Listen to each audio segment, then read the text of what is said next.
Kayo ba ay prayerful? Amen. Amen. Kayo ba ay faithful? Amen. Kayo ba ay joyful? Amen. Kayo ba ay truthful? Amen. At higit sa lahat, Amen. kayo ba ay grateful? Amen. Amen. Purihin natin ang ating Panginoon. Yan ang aming ibabahagi sa inyong lahat ngayong hapon. 5, prayerful, faithful, joyful, truthful, and grateful. Mga mahalagang saloobin o pag-uugali ng isang Kristiyano na namumuhay sa espiritu ng katotohanan at hindi sa pita ng laman. Amen. Amen? Amen. God is good. All the time. All the time. God is good. Amen. Ang una ay ang prayerful. Okay, sabihin ninyo, prayerful. Prayerful. Ano ang prayerful? Not fearful. Papanalangin at hindi matatakutin. Amen. Okay. Ayon sa Mark 11, verse 24, therefore I tell you, whatever you ask for in prayer, Amen. believe. Amen. Amen. Believe that you have received it and it will be yours. Amen. Amen. So, what is the power of prayer? Ano ang kapangyarihan ng panalangin? Panalangin is our direct line or ang hotline natin sa Panginoon. Amen? Amen. Alam niya na lagi niya tayong pakikinggan. 24 hours a day. Amen. So, through prayer, we seek His guidance. Amen? Amen. And through prayer, we give thanks to Him para sa lahat ng pagpapala na ibinibigay niya sa atin sa araw-araw. At syempre, we seek help, gabay, help, tulong, pag tayo ay nagkakaroon ng mga problema. Amen? Okay, ngayon, meron akong tanong. Sino ang may mga karamdaman? Taas natin ang mga kamay. Sino ang may mga pagsubok na pinagdadaanan? Dami natin. Talagang parte ng buhay natin yan. Sino ang mga may problema sa love life? What? Parang saan kayo nang gawain? Naiisip pa ba ninyo yung mga problema niyo? Hindi. Natin? Naiisip natin? Hindi. Hindi. Ngayon araw, wala lang inyong mga problema. Amen. Dahil answered prayer. Amen. Yan ang instant gift sa atin ni Yahweh El Shaddai. Amen. Ang peace of mind. Glory to God.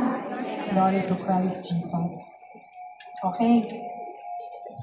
Lahat tayo nakakaramdam ng takot. Amen. Yes? Amen. Yes, no? Yes. Nakakaramdam tayo ng takot. Araw-araw? Okay. Ako nararamdam, siyempre patakot ako, mawalan ako ng mahal sa buhay. Tatakot ako na minsan mawalan ng trabaho. Amen? Okay.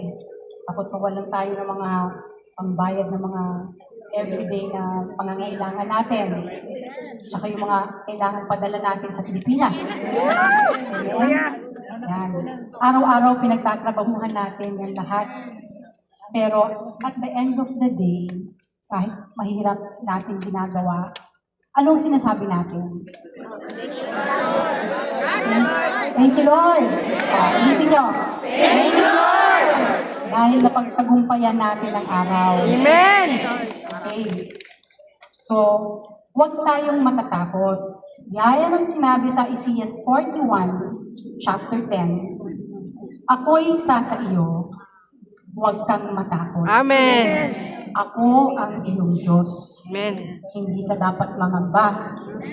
Palalakasin kita at tutulungan iingatan, at ililigtas. Amen. Amen.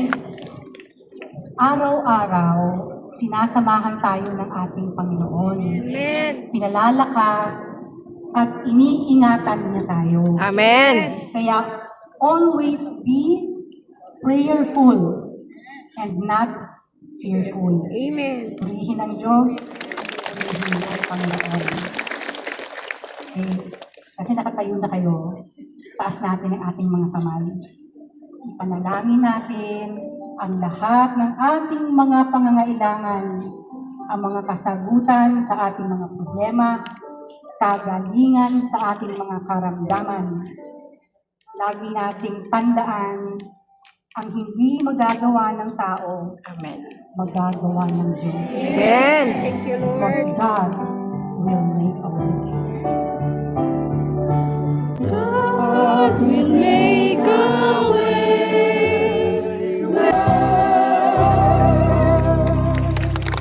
God, glory to Christ Jesus.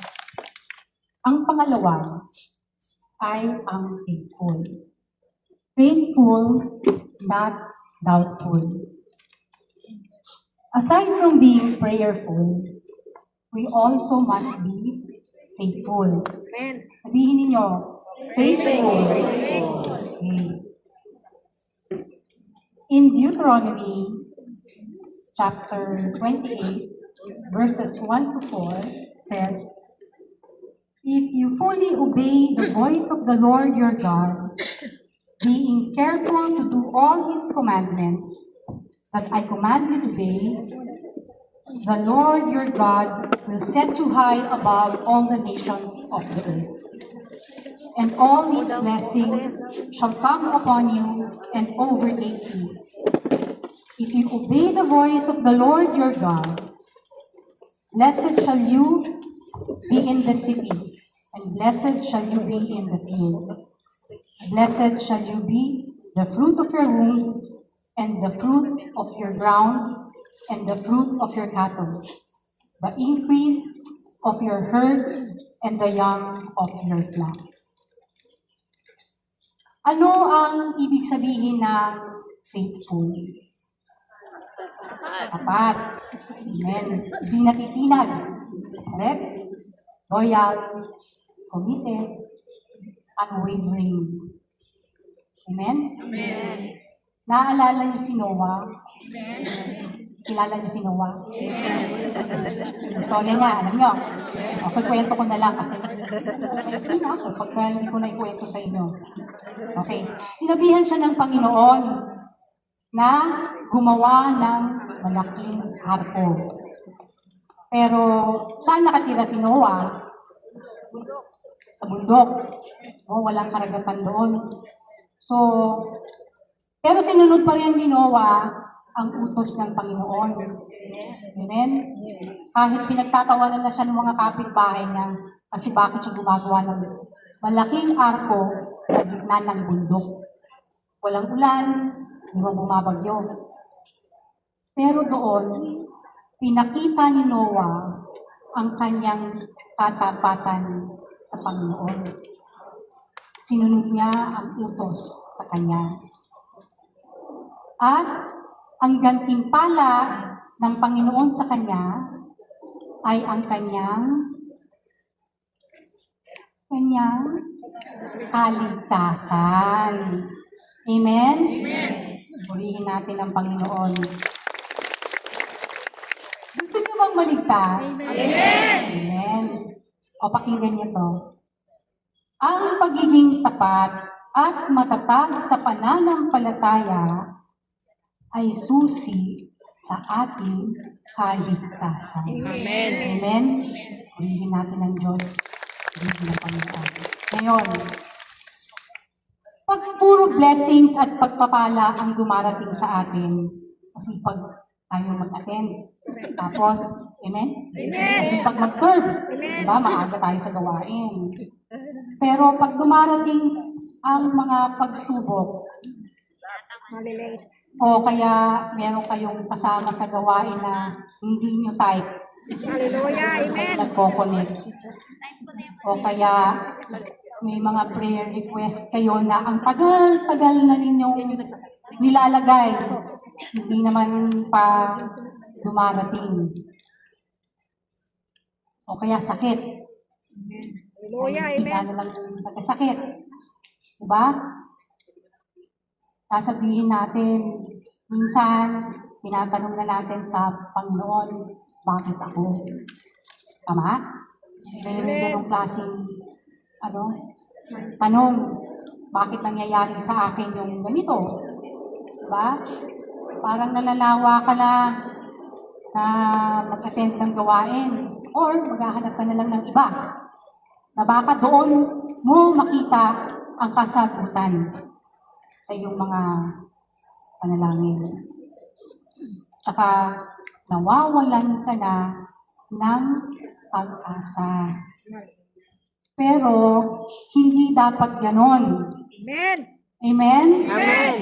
When things get harder, we should pray harder. Amen. Amen? Ulitin niyo. Harder. Amen. Amen. We should persevere. Mas lalo tayo dapat lumalapit sa ating Panginoon. Amen. Amen? Para gabayan niya tayo sa ating araw-araw na pamumuhay. Ang tanong, pag may pagsubok na dumating sa inyo, magiging tapat pa kayo sa Panginoon. Amen. Amen. Dahil ang mga anak ni Yahweh El Shaddai ay laging tapat sa Kanya. Amen. And bakit? Spell nyo ang tapat. O, spell nyo pabaliktad. Diba? Kaya ang anak ni Yahweh El Shaddai, balik pa rin ninyo, tapat pa rin sa ating Panginoon. Amen? Okay. In Psalm 34, verse 4, says, I sought the Lord, and He answered me. He delivered me from all my fears. Amen. Mag-share na ako sa inyo. Matagal na naman nangyari ito. Nagbakasyon kami buong pamilya, mga bata pa, mga anak ko. Pauwi na kami, nagbakasyon kami sa Amerika. Tapos, uuwi na kami ng Pilipinas. So, punta kami sa airport, ganoon na kami para makakuha kami ng boarding pass. Yung anak kong panganay, may US passport, American citizen siya. So, nung nakita sa counter, sabi, I'm sorry, but you cannot board the plane. Sabi namin, why? Because his passport is going to expire. So, ayaw naman pumayag ng iba kong mga anak na mauuna sila. So, sama-sama kami. Balik kami ngayon sa flat sa LA. Nung gabi, yung mga sister doon, sabi,